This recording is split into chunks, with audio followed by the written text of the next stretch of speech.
Banorët e Zvërnecit të Vlorës që prej vitesh kanë jetuar dhe punuar jashtë vendit po shohin mundësinë e rikthimit të tyre. Zvërneci mbetet një nga fshatrat më të bukur të qytetit të Vlorës për shkak të vendosjes gjeografike, rrethuar me det, me lagun, për shkak të biodiversitetit që ka e së fundmi edhe për shkak të investitorëve që pret.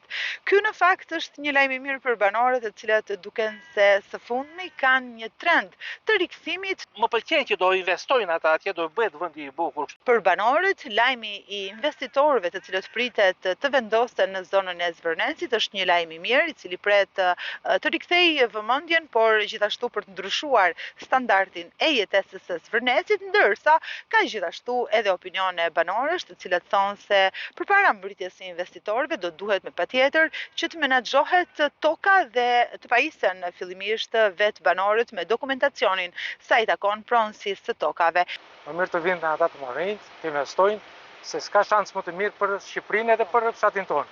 Por problemi është certifikimi i tokave. Të shpresojmë te kjo që do ndodhi këtu, po vetëm që duhet të pjetë edhe fshati. Nga Zvërneci ndër dekada u larguan 90% e popullsisë së zonës, kryesisht banorët e saj emigruan në Greqi.